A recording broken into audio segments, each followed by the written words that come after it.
right. Welcome to another episode of How I Met Your Mortgage. As always, I am your host, Adam Smith, with Just the Tips Coaching. And with me, we've got some repeat guests. I think we're getting into a stage where these might be our most frequent guests. You guys will have to be the judge of that. But welcome back to the show, Piper Knoll and Justin Knoll. Hi, guys. Hi. Hello. Okay, I want to make it clear to our audience that we did get a chance to talk some before we went live, and we had determined that Justin is actually ruling the world, running the world, not ruling. We had some other political conversation about what's actually ruling the world, so we want to get into that. And we do try to stay as apolitical as possible on the show, but we're a pretty apolitical bunch. I don't even know how to describe it with you guys because we've known each other for so long. Justin, probably a decade, 15 years. Piper, almost 2. How long ago were you selling insurance, Piper? 20 years? 19 years. Okay, probably. so yeah, pretty spot on there. So it's been a long, long time. Unfortunately, we've never had those conversations. And I guess, fortunately, we've never been in a state where the world is quite in the state that it is right now. I had commented that I think the whole world's a cartoon, but at least America's leading the way. We're number one in cartoon. But it did bring us to some interesting discussions because all of these little subsects of what goes on in the world, like real estate and software development and mortgages and so on and so forth, all have their own little nuances and politics, and I don't even know how to describe it all when it comes to feeding that into the fact that the world's a cartoon. And to be perfectly honest with you guys, I don't want to. It's just chaos. Let's talk about the Knolls and what the Knolls are up to. Do you guys even see each other anymore? Speaking of chaos. Yeah, right. Speaking of chaos. So the answer is no. You guys don't spend a whole lot of time together. Perfect. Okay. But yeah, Piper, you made a change in your real estate practice, and I can't remember how long it was or where you were, but you're at Weston, Maine now. It's been a few years, I think. Almost 2 years. And where were you prior? Madison and Company. Madison, that's right. Yeah. And obviously a change that you love. You're still fighting the good fight with Weston, Maine. And if memory serves, your entire team moved with you. Correct. Justin's mom did stay at Madison. She's finishing up her career there, but everybody else did. And actually right now I'm kind of a team of one. I have a full-time assistant and our daughter is getting her real estate license. So we're kind of doing some changes this year. Okay, your daughter's not old enough for that because I remember her as a tot, literally. Yeah. Okay, so she's old enough to practice real estate, which makes me feel really old. And we had some of that conversation as well. I still remember her being old enough to drive a car. Mm-hmm. That was eye-opening to me. How is Piper's child? And of course, when I met Piper, she was a child. How is Piper's child old enough to be operating a motor vehicle legally? That was really... It's wild. It's wild. She graduated from college this year, and she's really excited to kind of run the back end of the business. She has her degree in business administration with computer information systems. So she is going to take care of a lot of the back end stuff and allow me to be more in front of my clients, which is what I love to do. That's the job. Yeah. That's the job for where you're at. Okay, Justin, we've had a number of talks with you on the show as of late. The last couple of times you've been about some, I don't want to say secret, but still fairly quiet developments as to what you were doing in order to kind of help propel us as an entire industry, rather than just being a boots on the ground real estate agent that you had stopped doing some years ago. But I understand that more and more of this is it's more that we can share with the public at this point. Yeah. So for the last few years, I've really been entrenched in really the software backend side of things, right? And so I've spent my previous 25 years really coaching the agent boots on the ground with agents, how to transact better, how to connect better with people, how to run a better business, how to actually run a business. And that's been a passion of mine for a long time. But I was approached with an opportunity a few years ago, and transitioning into the backside of what real estate is and going to be in the future is super exciting for me. It's changed kind of my energy. It's changed how I view things. It's been so much fun. So we are live now. We did launch soft launch a couple of times just with specific brokerages, and that's really our approach now. The program is called Get in Contract. Super excited about it. It is specifically built today for Colorado realtors and agents to transact and really originate the contract there. But we do have eyes on a national plan, and super excited about that. So there's a lot that goes into this that really can help the daily grinding rank and file agent find profitability, find time and efficiencies, and then provide three things that we really want to do that there's a massive hole in when it comes to technology. And that is the safety and security, the accuracy of the data, and the user experience. And when we look at this, we know that today's consumer is used to buying on Amazon and Uber Eats and all the things. And then when we send them, software from 1990 that has not updated and does not keep anything secure and doesn't have accuracy in it, it's like, what are we doing here? Is this what's best? And it absolutely is not. And we're here to change that. And so we are strategically and very thoughtfully rolling out right now. And so it's been a lot of fun. We have our meetings now are going from product to, hey, 15 new people signed up this week. That's fantastic. This week. And so it's happening. And that's a lot of fun. So, yeah. I'm not going to poke too much fun at it. And you and I have had conversations out the wazoo about, what goes on in real estate software in Colorado, while antiquated, is still some of the best in the nation. 100%. Which is mind-boggling to me. This past year, I saw a real estate contract for a deal we were working on in Montana. And I kid you not, it was like 2 lines to fill out. Address and how much, and then at the bottom you had your horse put his hoof print at his horseshoe print at the bottom. I was like, wow, this is insane. And you and I have run with enough people and been around some of the old guard, and Piper, you have too, after 20 years of being in these circles, where we hear stories about the agents actually carrying around the half sheet pocket contract in their pocket, and it was probably carbon paper, press hard, you're making 3 copies. And that where we are now in comparison to that seemed light years ahead, and yet it still had gotten so antiquated. And you guys should know, as the rest of the mortgage industry does, that the gold standard for software in both forward and reverse mortgages, you can tell, is still a DOS-based program with a Windows overlay. And these are the gold standards in software.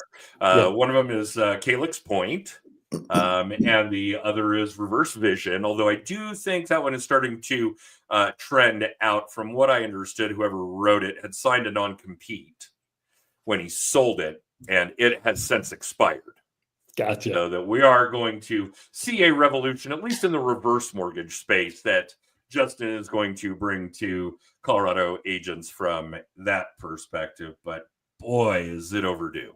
It's way overdue. And I think when we're hitting the market now, the response and feedback we're getting from agents, from leadership, from brokerages are, wow, thank you. Nobody's put any thought into this for a long time. And really the second piece of this is, there's profit in here, right? Technology is finding its way to profit in a lot of ways. And on the brokerage side, if you're a real estate brokerage right now, profit is almost a foreign word. We kind of joke that the first part of brokerage is broke, and it's hard to transact. It's hard to pay good, talented people to be on your team. It's hard to keep up with splits. It's hard to keep agents retained in your brokerage if you're not just throwing everything at them and spending all this money. So you've got to find profit in the fringe. And this is a point where technology can actually start doing that, right? If we can get our technology to speak to the back end software that the brokerage is using or the agent's CRM, they're not having to multiple input, right? They're not having to hire an assistant or somebody just on staff who's just manually inputting things. I mean, that's profit right there. Now you can go hire talent that's actually going to drive revenue for you.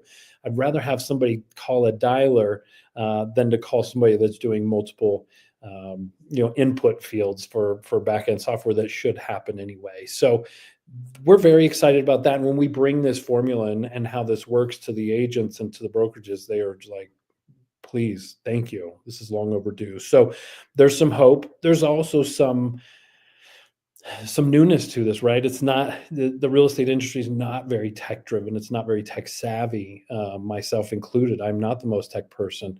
So you have to make it easy. You have to make it quick to use. You have to really touch a lot of key points to get people's attention. And that's what we've been spending for the last 3 years is what are those points, right? Well, and it's not their job.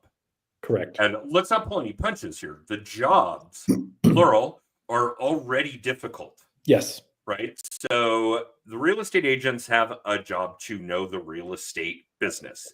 This is what we learn in real estate school. This is what we study in order to get an examination pass. This is what we get in our continuing education. And it's not even really the job. The job is to find buyers and sellers. Yep. And to generate leads. That's it. Now, you have to do both of those jobs without equivocation. Their job is definitely far from being in the tech space, although we all have to be. We have to know how to run the tech, and we have to know how to do social media, and we have to know how to do video. And some of us know how to do a podcast, and some of us know how to do writing, whether it's articles or books or a blog or whatever. So there are a lot of things in this. And yeah, the easier that you can make one segment of that than another, a competitor, for example, there shouldn't be anything but success at the end of that rainbow. I do love that you mentioned dialer. Which is really, really funny to me because it sparked this classic old memory. And this is actually even before I knew Piper. I started my brokerage 20 years ago this spring. Prior to that, I was working for a mortgage brokerage that had a dialer. And that computer would just call and call and call. And there were really only two options. If it got a live person, it would say, hey, if you want to participate in a brief survey and be entered to win a gift card, whatever it was, press 1, and it would route the call back into the office. And a really skilled loan originator could ask the right questions. And we did do the drawings, of course.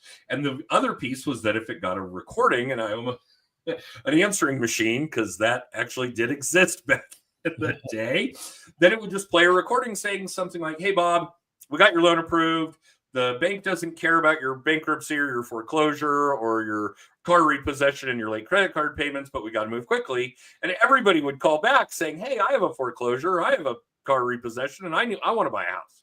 So it's funny to me because I haven't taught that strict contact management class that we started when we began Just the Tips in, I don't know, years and years, but we talk about that dialer in that class, in that content.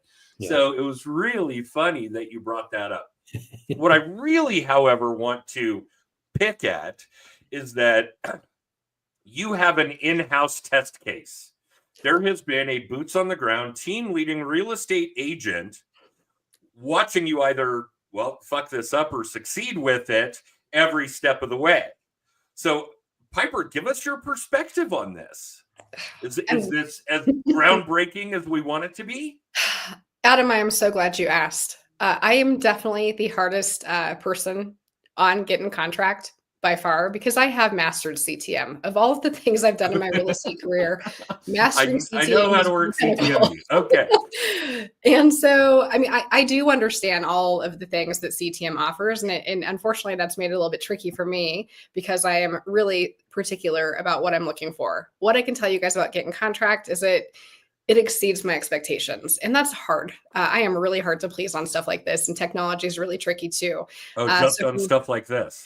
Yeah. Well, I'm tough on everything. Justin's face means like, and I know a lot of you are listening to the podcast, so you can't see the video cast, but yeah, Justin's face is telling you that Piper's hard to please on everything.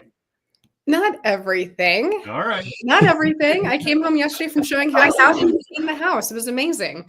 So I wouldn't say I'm hard to please on everything, but with my business, I absolutely am. And they're diligent on making sure that they're putting together the things that every agent that wants to do business in Colorado needs.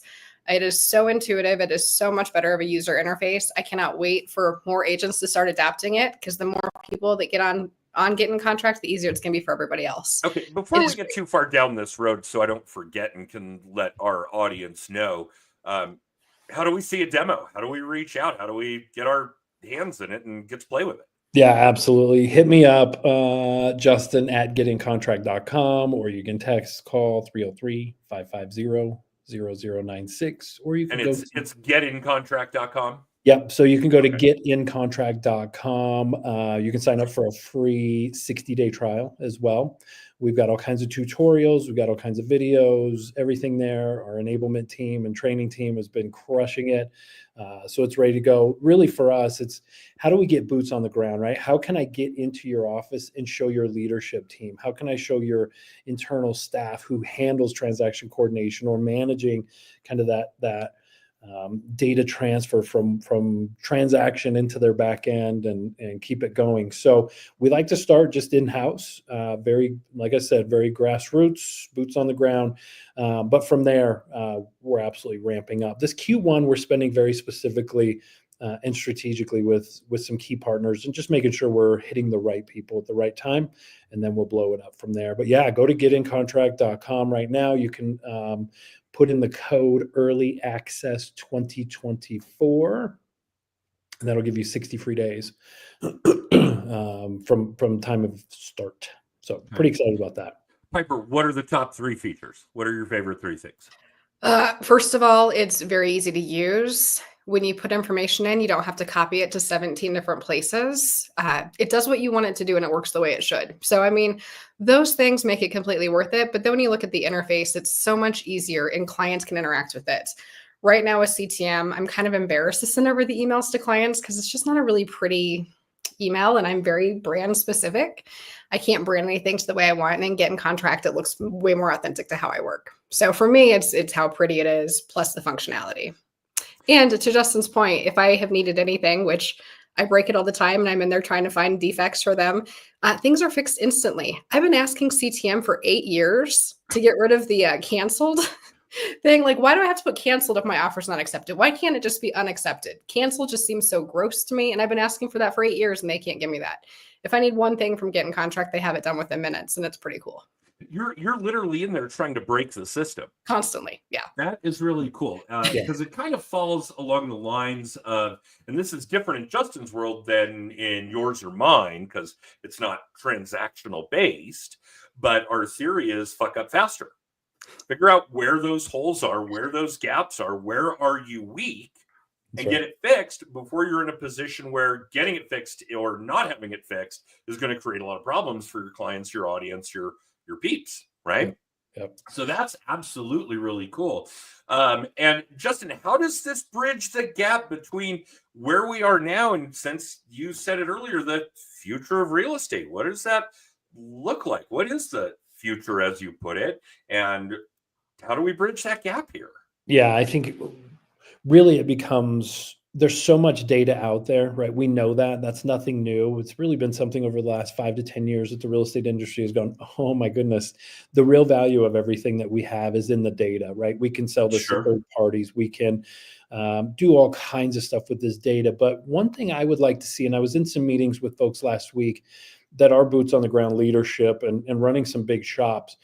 One thing we talked about was we're really good at saying, here's all the data, right? Here's everything you need to know. But most agents, my wife included, are so busy in the day-to-day grind, delivering top-notch service, doing multiple deals at once. There's really not an explanation of what this data means to you, right? Here's all the stuff, and then we just throw it out to the world and go, hey, did you guys know inventory's up? And we go, cool, what does that mean? Well, I don't know what it means, but inventory's up, right? We do things like that all the time.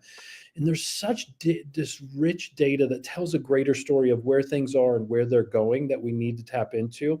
So I would like for technology to really start explaining in better form what this means, not just how to sell somebody a house or who to target next, but how to increase their stickiness with you in a relationship, right? How to increase their ability to make a decision with all kinds of data thrown at them. Because we're really good at that, saying, here's everything you need to know. Call me in the morning and we'll make a decision. It's like, well, I don't know what I'm looking for, right?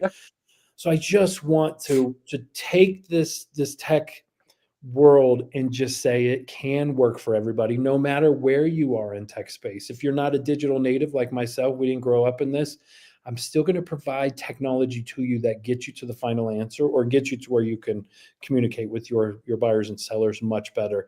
So I think that's one thing. I'm not interested in, oh, here's all this new technology that's going to drive all kinds of leads, right? And we saw lead generation. Well, yeah, I can talk to 30 people in a week and maybe there are leads there, but if they're nowhere close to a transaction or able to transact, that's not really lead generation, right? I would like this data and technology to create better dialogue and create better communication between us and the end user for what all this stuff really means. Put it in a beautiful, nice package that's not confusing. I don't want it to be, hey, you've got to have coding background to get into this. That's not a thing. Like, we've got to make it level playing field for everybody that's going to use it. So I really do see some of that. I think you'll probably start seeing the AI stuff is taking over, and it's not AI like you think, folks. This is not like, God, help me write a house description AI. That's not AI. That's no. The AI that well, it is, but it's early stages of it. It also antiquated. Exactly. But I think the AI of the future really helps. The agents that have the most success that I've seen are not afraid to get narrow. They're not afraid to say, I do this really fucking good, and this is where I live, right? Piper is a wonderful example of that. We did this years ago, and our team was like, where are we really good? Is it investors? No. Is it knowing what data is for investing, or knowing what rental rates are, knowing what absorption rates are? Like, that's just not us. We like the experience of taking you from one place to another, right? So our team said, why don't we just focus on helping people sell and buy at the same time? And the light just clicked, right? That's who we are. That's what we do really great. And Piper has taken that business model and just exploded it. And so when she is marketing and messaging and meeting with clients and putting her service together, and I'll tell you, there's nobody providing more service than her right now, it is with that audience in mind. It is, we're going to take this pain point of moving from one place to the next, right? We call it helping you move from the Highlands to Highlands Ranch. It's very typical, right? It's you just described me. Yes. That's the exact move I made. 100%. It's from the Potter Highlands to Highlands Ranch. There you go. And it's the same thing probably happened, Adam, as you called your agent and said, I'm out of closet space. I need a bigger yard. And yeah, we're probably going to need schools at some point. And I can deduce immediately, like, oh, you had kids. Cool. Let's do this. So that's what we help you do, is create a really solid plan. And that's what I think technology is going to be able to do, is really amplify what people can do in that narrow lane and do it even better, and really narrow down who their audience is, who their clients are going to be. So it's not going to work for everybody, but I promise you this technology is going to do that for us. You know, it's funny that you bring up AI, because we've been working on it with our coaching clients. And yeah, a lot of them will say, oh yeah, I'm using AI. I use it to write listing descriptions, and I use it to help me, write content for flyers and this kind of thing. I'm like, well, okay, that's great.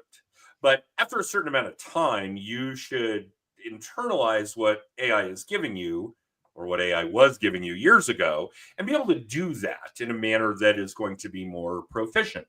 And we're not seeing people. Okay, I digress. What we are seeing is a lot of real estate agents, a lot of mortgage originators, that's obviously the brunt of our coaching clients, using AI to solve problems they're creating that they didn't need to.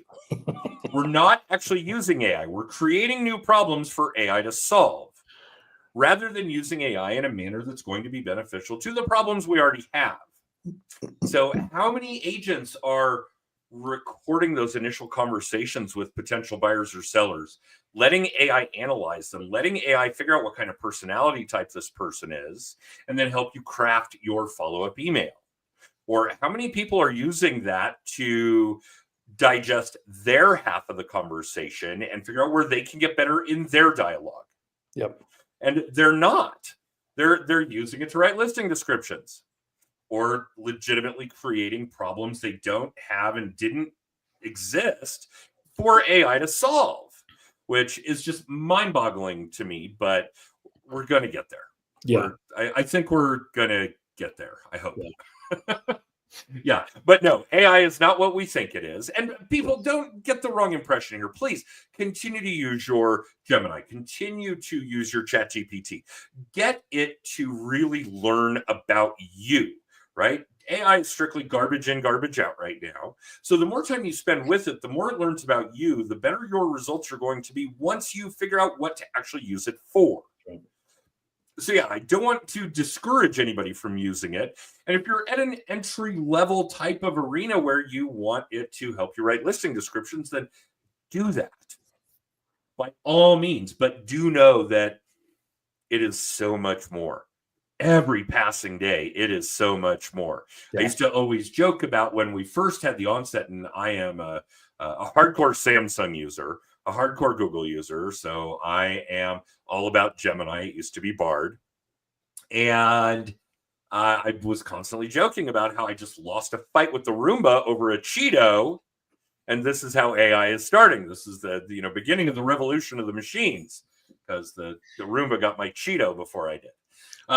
But we're in this. I mean, knee deep, waist deep. We've got to adapt. Yeah. Right? I mean, how many agents did we know and come across, let's call it, more than 15 getting on 20 years ago, that were really, really good with REO and with short sales and these kinds of things, and didn't adapt after a major market shift, and then went on to such heights as learning new lines like, would you like fries with that? Instead of still remaining in the real estate industry. It's a very dynamic industry. If you maintain a stagnant model, you're dead. You have to be as dynamic as your business. And guys, if you have questions about that shit alone, just how dynamic, how shifting real estate and where you need to get caught up, ask Justin. He'll tell you. You don't have to sign up for his stuff. You don't have to. I would. Shit, take your free 60 days, for crying out loud. Absolutely nothing to lose there. The word free is absolutely brilliant. Yep. That's the exact right price. But Justin will tell you guys, I promise, if you are in the real estate space, local or otherwise, I don't care if you're in the Denver market or if you're in Colorado, where you're going to be able to shift out of CTME into something that might be bigger and better, faster, smoother. But if you just want to know where the industry is going, talk to Justin. And actually, that brings up another, we're going to run over. Sorry, we always do with you guys. That brings up another one, because something that has been rumored for years in real estate and blockchain is the ability to have a Carfax for houses. Mm-hmm. Where the fuck are we with this already? Why can't I get on a Zillow, a Realtor.com, and look, this house had its furnace replaced 2 years ago. This house had a new roof 3 years ago. This house had a catastrophic accident. Yeah. Like we can with automobiles. We've got to get into this. Yes. Yeah. Okay. 100% agree. And I think we're taking some bit of that now in our product. The client, the seller or the buyer, we now give them, they have a free account for life. Free account for life, right? Cool. They can't go transact without us in it, but all of their docs will be there. They have full access to everything. And what we're telling them is, please, anytime you have anything happen with your house, you buy new appliances, upload those warranties, upload those receipts, everything into our system to hold it as a vault. Because what we know is when people are more informed, they'll make a decision, whether it's a hard one or maybe it's going to cost them a little bit more money. What I found, and you know this as well as I do, when they know the story, they'll make decisions. When they don't know the story or they feel like something's being hidden, and I think everything that we're hearing now, whether it's in politics, whether it's in whatever, it's the people younger than us want more transparency. And this is where it has to come into, is the more we hide or feels like we're hiding, right? Because that's how the system was built. just doesn't feel good. So boy, wouldn't it be a cool world if we gave everybody all this information, all this access, all this stuff to go, yeah, you know what? The furnace went out. We fixed it. Here's the receipts. Here's everything you need to know. And they go, okay. But if there's nothing there, like, oh, I don't know, or I don't have docs, it just doesn't feel good. So we really want to bring that into this part of the process and empower the client, the end user, the buyer seller. What an impact for everybody. Buyers, sellers, agents, Yep. inspectors, appraisers, to have some of this data. If I'm a FHA real estate appraiser and I know that roof is brand new, I'm in heaven. Yeah, absolutely. Oh, Absolutely. Yeah, my best friend's an appraiser, and we talk about this. He's like, this helps us tremendously. yeah. Well, everybody involved in the transaction. Yep. Insurance companies, we'll give Piper some flashbacks there. Yep. Right? I mean, if you're writing a new policy for a home and you know the roof was replaced last year, boy, didn't we just save you a pile of work? Yeah. Absolutely. Wow. Absolutely. Yeah, I'm so excited for when this is available. What I can say to all my fellow realtors out there right now, please ask your clients for this information. It's hard to get this from listing agents on houses on the market right now. It is And it shocking. shouldn't be. It is shocking. I can't tell you how often I try to track down documents that just don't exist. And every seller is different. Not everybody keeps everything. But, a lot more to help prepare their clients get ready to sell too by asking more questions and knowing how important these things are to that next buyer, especially with interest rates where they're at right now. The more money people are spending on houses, the more things they want to have certainty on. And that really does make a big impact. Really? Are we going to go into interest rates, Piper? I'm Because sorry. we're probably right about where we should be. If we could just digest a little bit. The consumer could just digest a little bit. The thing that really sticks out in my mind when it comes to what's gone on in real estate and mortgages as of late is that if we could just eliminate the era of the pandemic from the historic fabric, we're probably right about where we should be with all of it. 4, 5, 6% appreciation, 5.5% interest rates, whatever. This is probably where we should be. But yeah, the insanity that went on with real estate values and with mortgage rates has just, it's tainted everybody's view, mine included. But yeah, it's okay. Thanks, Piper. Sorry. But yeah, no, you're absolutely right. We are spending a lot more money than we did 5 years ago on homes. Average home price, at least in a major metropolitan area, probably up 50% in 5 years. And yeah, the interest rates are double. Yeah. So yeah, going from 3 to 6 is a big deal, especially when the house went from 300 to 450. Yeah, agreed. And it makes that's a really conservative number for major metropolitan areas. Like, can we buy a house for 450? No. For those of you that live in big cities, no, you cannot. It's not a thing. Yeah, that's not a thing. I remember giving a presentation years ago in New Orleans with a buddy of mine, and we have this wonderful theory. You guys have seen it on working with tradespeople, and we give this example of a landscaper and how to do that. And the colleague I'm with, who is based in Huntsville, Alabama, said something like, "This is only for the really nice houses, $250,000 and up."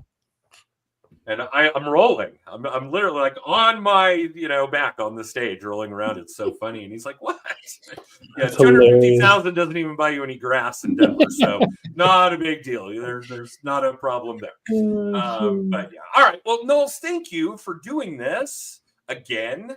And let's absolutely get another slot on the books. I did actually look through our calendar today. We have one opening in 2025 and have started to book well into 2026, our usual MO. So we will certainly sort through that stuff fairly quickly and get you guys on the calendar for as early as we can in the new year. Because with what you guys are working on, a year is a freaking big block of time with the way things are evolving. Yeah, it's happening fast. Yes. That's really cool. But yes, thank you for doing this again.